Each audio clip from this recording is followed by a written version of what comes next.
ระบ่าวเพิ่นถามมาอยู่เบิ่งอ่ะเพิ่นอยากฮู้ราคาสร้างอ่ะนะก็เลยสร้างเพิ่นว่าเอาจักเม็ดว่าซั่นพุทธก็บ่มันแล้วเรียบร้อยเลยมีแต่แท้กว้างๆของนี่ชื่อ2.50 เมตรโอเค2.50 เมตรเพราะว่าเพื่อ10 คูณ 2 เมตรกว้างตาเบิ่งอยู่ในมีเสาหรือบ่มีเสาโบเทพื้นนะครับแค่นั้น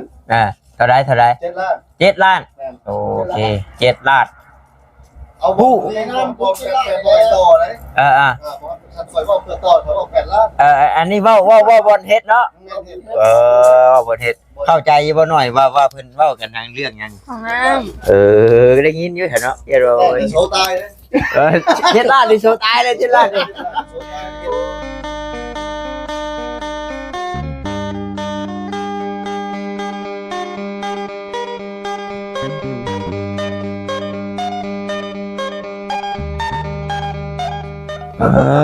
โอเคนะนะโอ้ยเนาะเอาคักดิเนาะสบายดีเด้อเนาะโอ้ยบ่ได้พบกันหลายมื้อให้กินฮอดเถิงเติบแทกทางให้เขาแทกทางเขาเจ้าเขาเฮ็ดบ่คักบ่ดีเลยบ่ได้คือบ่แทกเมื่อกี้ว่าตอนแรงก่อนว่าสิขึ้นมาแต่เช้าว่ะแทกทางดิเป็นอะไรใครแน่ล่ะพ่อจังหวัดบ้านนี่สิบ่ได้มาเจ็บอยู่นี่เจ็บอยู่แต่ก็ใจสู้เนาะเป็นอะไรสนักมวยเฮาเมื่อเลยมวยเมื่อแล้วตามหานางแล้วนางบ่อยู่บ้านแล้วบ่ตามหานางเฮ็ดโอ้ยมาฮอดปึ๊บตะแลงมาก็จะเมื่อแล้วบ่เป็นเขาลงเฟซลงไลน์ลุงบอกนางเพิ่นลงเฟซว่าอยู่หันอยู่ดีอยู่บ่ไปตามนี่บัดมื้อนี้ต้องใช้น้ำมาสวรรค์คุณจัดน้ำด้วยมื้อนี้ว่าโอ้ตามหานางเรื่องหานางคือว่าเป็นหน่อยช่างเวียดก็จะตามกันเลยช่างเวียดนี่บ่โอ้ยบ่ยากนะเพื่อนแล้วจังตามจะมาเป็นเคยบ้านนี่กะได้อยู่มันน้ำแฝกบ่มันน้ำแฝกเนาะบ้านน้าแฝกสาวบ้านน้ำแฝกสาวบ้านน้าแฝกแล้วมีแต่ภูงามๆเนาะเอาอยู่พอแล้วเทคานใหญ่อยู่เบิ่งเอาเดี๋ยวเอาแน่จะเดียดให้กินกันเอาพี่น้องเนาะจังได้ก็ขอกราบทักทายสบายดีเด้อพี่น้องเด้อเนาะ FC กันเบิดสุขคนบ่ว่าทางฝั่งลาวฝั่งไทยหรือทางต่างประเทศนํเนาะก็ยินดีต้อนรับเข้าสู่ช่องของบ่าวตาบ้านเฮาคือเก่าพี่น้องเอ้ยกันยังอีกเด้อทางนั้นก็ได้ตกมุกตกใจเบิด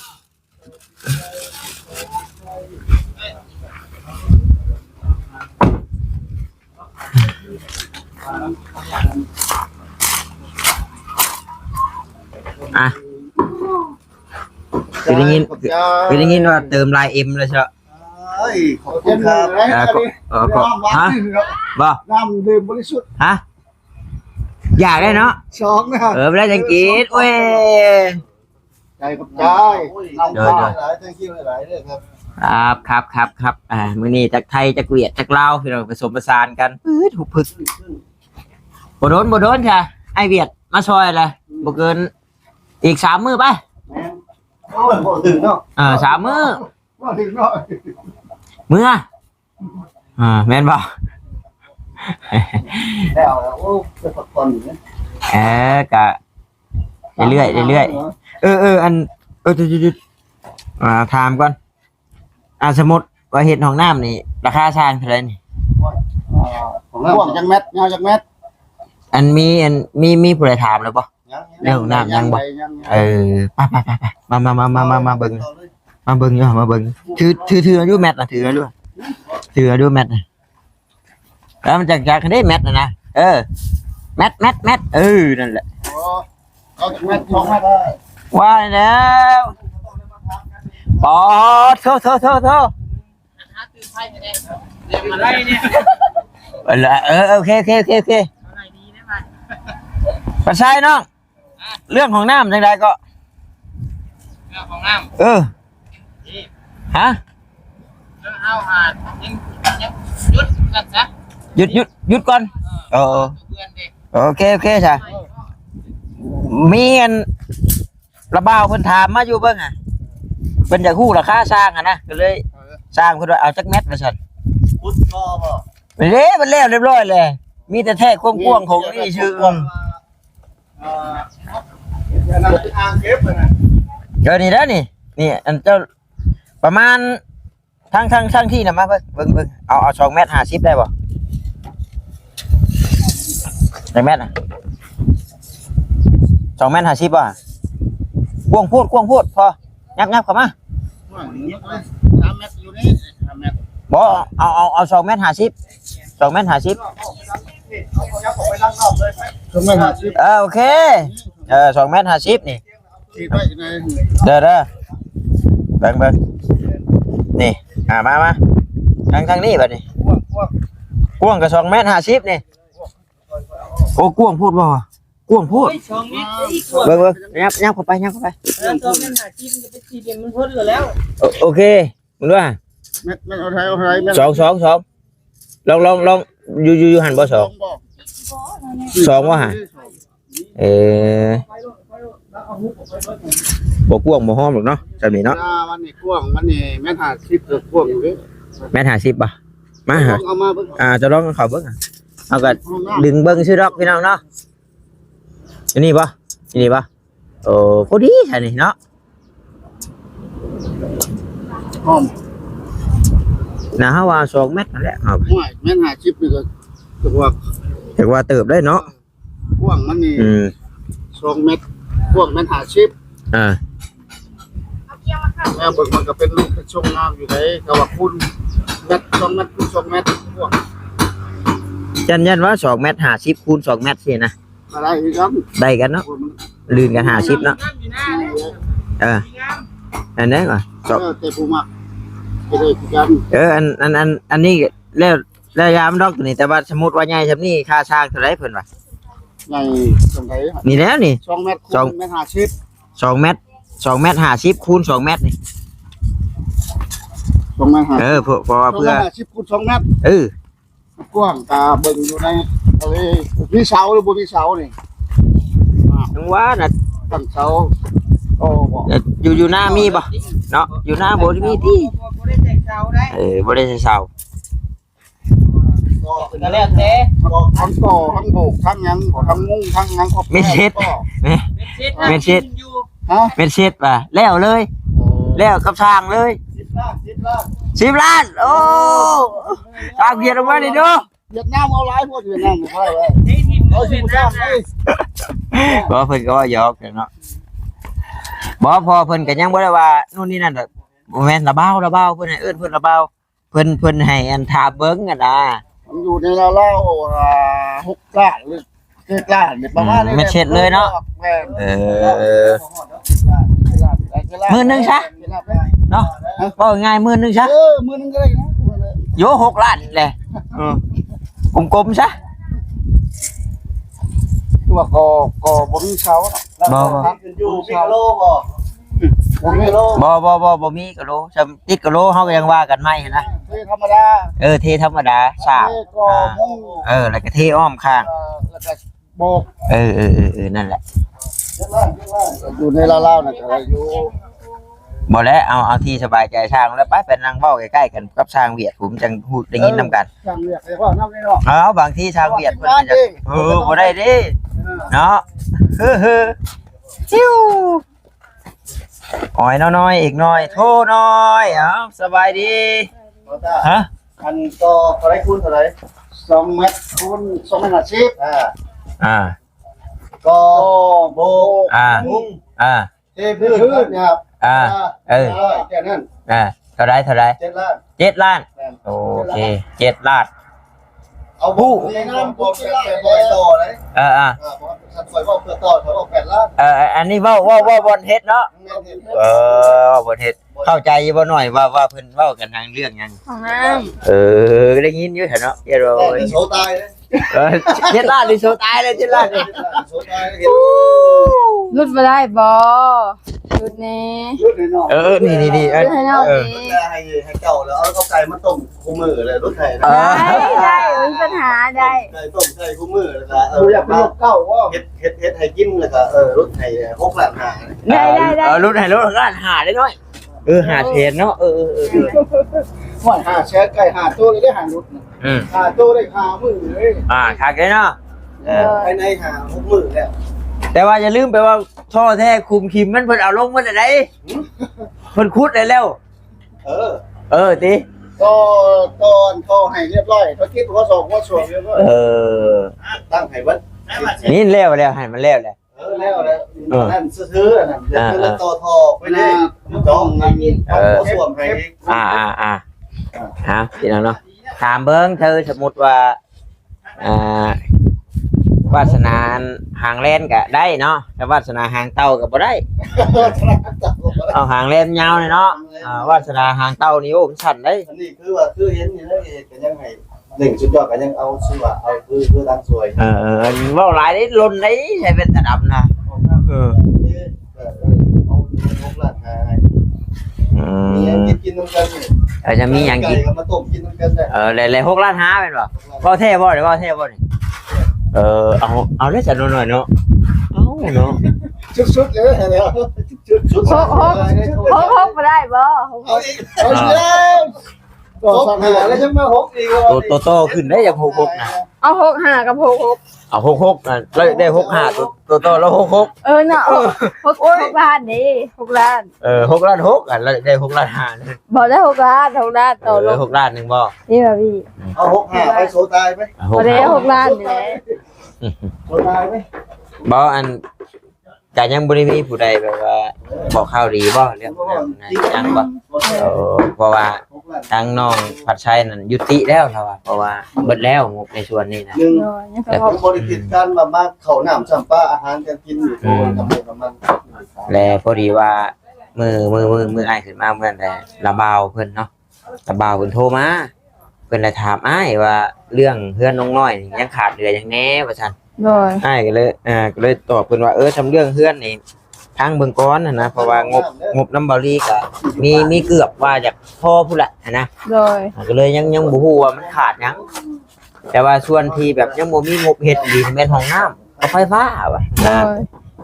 อ้ายบอกเพิ่นไปว่าไฟฟ้านี่อันดับ 50,000 ปลายห้องน้ำนี่บ่ฮอดดอกว่ะเพิ่นก็เลยว่าจังซั่นแหละให้ช่างเพิ่นลองกันไกลเบิ่งละคุ้มราคาตัวนี้เบิ่งดูเพิ่นว่านะโอ้จะได้ลีก็หักนี่บริเลตปลาเนาะเบิ่งดูฉันเนาะโอ้บล็อกนี่เป็นแต่พ่ออยู่ที่เนาะบล็อกเนาะเหมือนในทางนี้ต้มลูกกุ้วอยู่ทางนี้เนาะ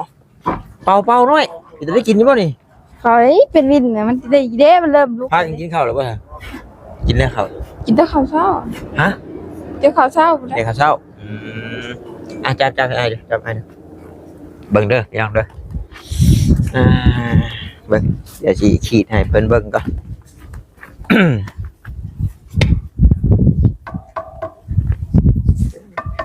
นี่2 เมตรเนาะพี่น้องเนาะนี่คือ2 เมตร 50มานี่2 เมตร 50คุ้งนี้บ่หอมเด้บัดนี้ตัว2 เมตรนี่ทางบ่อสร้างแล้วดึงมานี่ฮอดนี้เนาะ2 เมตรซ้ำกันกับหน้านะน้อยๆเนาะทำหน้าซ้ำกันบ่เป็น2 เมตร 50คูณ2 เมตรติ่มหน้าเนาะนี่บ่น้อยพี่น้องเนาะแต่ว่าเฮ็ดเพื่อกระเทาะกระทางโอ้ยซ้ำสิกว้างนี่กะวันนี้ในอนาคตต่อไปก็เฮือนครัวเฮือนหยังถ้าพูดแล้วเนาะ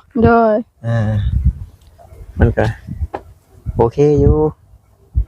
แต่ว่าโดยเฉพาะแต่ค่าช่างและพี่น้องเนาะเม็ดเช็ดเลยน้ำเพิ่นเบิดเลยนะอันเรื่องโกเรื่องโบกเรื่องกอเรื่องฉาบเทพื้นอย่างน้ำเพิ่นเบิดเพิ่นว่าเอา7 ล้านเนาะสำรุดได้ลีก6 ล้าน 5ว่าซั่นเนาะได้แต่ว่าเหยาะว่าหยังกันเนาะเรื่องไกลเรื่องกาแต่ว่าบอลรุดนะพี่น้องเนาะบอลรุด เพราะว่าพูดของเพิ่นนี่มันสิมี ก็ โดย ขึ้นโค้งปุ้งหลังกระสีเนาะสาบเทพื้นพี่น้องเนาะตั้งหัวให้เลย แต่ยังเล็บเม็ดเช็ดเน่าแล้วกะตีแล้วเล่าไปหมื่นน้อย โดย ๆแล้วว่าจะขึ้นมาบ่ทันเลยน้องเอ้ยนี่โอ้ย โอ้ยถ่าย บ่ มันจะเอาไปมาไปกินเลย บ่ โอ้ย โอ้ยเนาะขอบมุกขอบห่อลาย ตั้งใจงานกินน้ำกัน ๆโอ้ยคัก มามาครบมาก็บ่ได้กินอีก บ่ได้กินอีก เห็นว่าตาที่จะมา อันนี้จะน้อยบ่ได้กินอีก แอบโทรบ่โทรหากันมันยามมีกินบ่อยู่ เนาะ ไอ้นี่โหลดเฮ็ดมิดอิ่มชิมอยู่ แม่นบ่ บ่ได้โทรดิ บอกว่าสุกบอกว่าตายได้น้อย โอ้ยเอลี่ตัวมีหลักฐานว่า อุ้ย เพิ่นแม่บ่ได้กินน่ะถ้าขาดได้ไปบ่ได้กินมื้อ นี่แหละโอ้ ต้องแฮงเนาะบ่เลยบ่ได้หาบ่เฮ็ด บ่ดำหน้าแต่กันบ่าวเขาใจโทรแล้วก็มา เออใกล้แล้วแหละ ก็ยัง FC เพิ่นก็เห็นเพิ่นนี่อยู่พี่น้องเนาะอยากให้ออกไปถ่ายกันหน้าน้องน้อยแต่ว่า ไป เพิ่น เข้าไปแล้วช่วงแรงๆไป มันบัด ใส่นี่ โอ้ๆๆ ไป ต้องพอมีพูดเด้ พอมีพูดเนาะ แต่เราไม่ได้มีนะ โอ้แนวมันแหละ อุ้ย ใช่ปะโอ้บังนาวเฮ้ยน้ำแก๊สพี่เด้อบังนาวน่ะ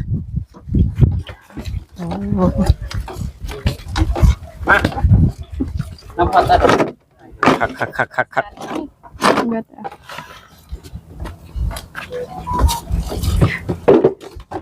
ลวกใส่พี่อะไรบ่เนี่ย ไม่ล่วงแล้ว ฮะ บ่ล่วงแล้ว เห็ดโอ้ซอยจุโอ้ ไม่ได้ไหมดินได้ดินน้ำนั่งได้พอมันได้อยู่เลย ได้อยู่วันนี้เพิ่นได้อยู่มื้อนี้มื้อนั้นมันหน่อยหนึงก็คุ้มให้นักน้อยไป ผู้ใดอันมาคาลงคาป้ามานี่คุณเก็บกระเบือนไว้เสียกับฮอกกระเตมาก้อยเพื่อเนาะ บ่ให้ไผเด้อนี่ เจ้าไปว่าสัก บ่ กันโบกันไปแล้วดิไปแล้วก็ มันเข้าคลิปนี่มันเครื่องนี่นี่ เอาพี่ไป เออ มาก้อยก้อยเนาะ ย่างแค่ย่างแค่คนมันคืนพุ่นน่ะวันนี้ก็ ต้องล้างเนาะ เอามันฝนตกเด้มือฝนตกเมื่อคืนมื้อนั้นน่ะ โอ้ยโทรบอกอย่ากันเนาะ ตกได้มื้อนี้ โอ้ยเราไปได้เออ แล้วไปมื้อ มื้อน่ะเพิ่นอยากเอางูเหลือมมาให้เอากิน ไปมื้อนั้นได้แต่งูเหลือมยังเอาอยู่อืม นี่บ่ปีพี่ ตัวใหญ่ไป ช่องแขนบ่ไรนี่อืม ก็เอาพี่ดิพี่อยาก เอา ลายหน่อย ปลาไม้ จะว่าหนูวายได้3ตัวมื้อนั้นบัดคนน่ะ6คนคนกินบัดเดียวกับไก่น้อยตัวนึง ตัดดิใส่เข้าไปม่วนนะ ลุงเฮิมอีกมาเฮียอีกลุงเฮิมนี่ชฮอนมากเพิ่งอยู่มาเพิ่นโอ้ยว่าลุงเฮิมไอ้ลี่อยู่นั่นเข้าไปผู้เดียวกันแหละเพิ่นบ่ชื่อข่อยเด้เพิ่นย่าง บ่มันน้องน้อยได้เพิ่นเด้ เพิ่นพ่อเห็นช่องโตได้เพิ่นขึ้นไปนำเลยมันบ่แนมโคมเพิ่นว่าลงมาซื่อ เอ้ามันบ่แนมโค้งก็ได้พอ เอ้าบ่เห็นตามเนาะมันได้ ตัวก็ยิ่งกว่า มันบ่เห็นถ้ามันได้รับแล้วนั่นโอ้ยมันขึ้นไปกกไม้มันหกมันลายอีกตัวอย่าบ่เห็นเด้อ ช่องบ่แก้วผู้ว่านี่รับไปชื่อชีนหมูแล้ว อะไรๆนะฮะบ่มั่นใจเด้อซะไปถ้าหน่อยปุ๊บนะซะ พบไปใช้ ปุ๊บไปปุ๊บ ไปแม่แม่ ย่าแล้วกัน ดูดีเลย สิมอบให้รับปิ้งสิ้นอยู่ บ่อันมันหลายคนเลยเด้บ่เนาะบ่จอกบ่จิตไปเชิงเนาะมันน่ะฮะ ไปแม่ญาติได้ ย่านนี่ว่ะ อย่าไปแดกเลยมันจะเสียลืมเบื่อมอนี่เอ้ยเอามาใส่ที่ไหนนี่ไปสิเอื้อบเดี๋ยวเอาไปแดกเอาเป็นง่วยเพิ่น เกือบปลาแดกป่ะเบิ่งหน่อยเคยกินบ่ กับปลาแดกดิธรรมดาก็พอนะ บ่ได้กินก็สิแซ่บก็สิได้กินวันนี้ได้แซ่บบ่แซ่บไปแล้วเนาะ ธรรมดาก็พอเลย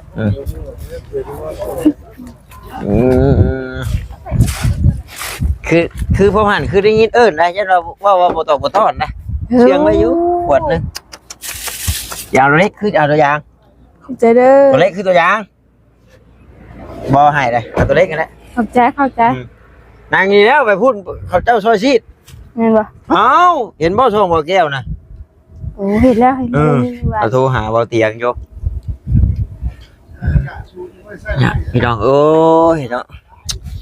กระบาบอยู่จักเฮ็ดจังได๋พี่น้องแต่ละคนบ่าวสาลีก็ปบไปไทยรออยู่ยากนะหามันมีรายได้ทางเดียวพี่น้องเนาะ โดย เฮาบ่มีแบบว่าหลายเวียกเฮ็ดนะถ้าเฮามีหลายเวียกหลายแนวเฮ็ดเนี่ยว่าตัวนี้ไปต่อบ่ได้ก็ตัวนี้มันไปตัวนี้อันนี้แหละมันเฮาละคล้องทางเดียวคือสิแหละสิชื่อหันชื่อนี่ก็ถ่าเงินเดือน YouTube ออกก่อนเฮ็ดแม้กระทั่งสิชื่อผู้ชนะก็ถ่าเงินเดือนออกก่อนเฮ็ดแล้วทีนี้ก็ถ่าเงินเดือนโอ้แล้วพี่น้องเนาะเฮ็ดได้หน่อยสิมีแนวเฮ็ดหลายๆทาง บูแล้วเฮายังบ่มี บ่มีดิเนาะ ถ้าบ่กู เอาไปยังอ่ะนะโอ้หมดงาม ถ้าบ่ได้ไปหาเฮ็ดก็บ่มี แต่คือน้อยๆแล้วกันนี่แหละช่วงนี้ก็ยังไข่แน่แต่มากอะนี่แหละเห็นต่างประเทศเพื่อนช่วยอยู่นี่นะ โดย ช่วงหนึ่งอะที่บริเวณเนินการต่อเหี่ยวหนาฮุบอยู่แล้วกันเนาะโอ้ยนาก็ยังบ่ลายดอกตีอดเอาบ่ลายแต่ว่าน้ำเด้ผมบ่ตกที่กันยังบ่ ก็ไล่กันไล่กันลงไปนะ คือนี่แหละสินะจำคือเรามีปุ๋ยมาใส่คักบ่ได้เห็นอยู่ถ้าแม่เรามาโหยมันน่ะบ่พอสิลายนะปุ๋ยเราหิวมาเดี๋ยว โดย ทำได้จักสอบหนึงนี่นิ่นๆเลยอยู่นี่นะใส่สอบหนึงเลยเดี๋ยวโก้ยเกี่ยวปื้อขึ้นได้ เหมือนเห็นมันเอาเจ้าเด้ อืม เขียวปื้อง ามเด้แล้วฮู้แล้ว2ตัวได้เที่ยวมาฮู้กินข้าว แม่นเด้อ แต่แนวเพราะแรกก็กระสอบมันปูนนี่เพิ่นตัดครึ่งบ่หน่อยสมมุติตัดเดียวบ่ตาสิเก็บเอาเมื่อห้วยทานพี่น้องกันเนาะ โดย แต่พอเราเฮ็ดทานนะเพราะว่าเพิ่นอยากได้อยู่เนาะบ่ได้เก็บเอาโอ้ยเพื่อเฮือนน้องน้อยแล้วได้หลายสอบอยู่ได้นี่ โดย มาสามารถได้แล้วเนาะเนาะมาไม่มามา ไม่เด้อ หลายคนพี่น้องเนาะยังบ่ได้กินข้าวอยู่เพิ่นว่าตาคือกันพี่น้องเอ้ยขึ้นมาแต่หน้ามาแต่เอาเตียงลงไปไว้หน้าแล้วก็ลวงมาหาน้องน้อยก่อน FC คิดฮอดถามหาหลายแล้วว่ะคือได้ยินข่าวว่าเปิดตัวแพทย์ใหม่ในช่องบ่ไล่บ่ โอ้ยกับแฟนมีโทรศัพท์คุยซื่อ บ่ยันว่าแบบผู้บ่าวตัวเป็นๆมาหานะ ๆบ่มี บ่มีนั่นน่ะมีอีหลีบ่มีอีหลี โทรศัพท์นี่ มัน มีบ่อึดอยู่แล้ว บ่ สาวแล้วอะ แบบบ่ได้แม่นแบบคบกันจริงจังบ่โอ้เห็น FC มิ้นมาในช่องนี่ก็สงสารเบานิ้วเช็ดน้องน้อยเฮ็ดจังได๋บาดนี้น้องน้อยเอาคืนแล้วบาดนี้ว่าบ่ช่วงมื้อวันเกิดบัดสงสารน้องน้อยเฮ็ดบาดนี้ว่าน้องน้อยเอาคืน ก็แล้วแต่ดอกหยอกหัวกันเนาะเอาโอเคซะหน่อยโดยสบายดีเนาะไปจ้ะจังใดก็ขอบมุกขอบใจหลายๆเด้อพี่น้องเนาะที่เข้ามาเบิ่งมาชมแล้วก็บ่กดขับโฆษณาเนาะพี่น้องเนาะท้ายคลิปนี้ขอกล่าวเข้ามาสบายดีพี่น้องบ๊ายบาย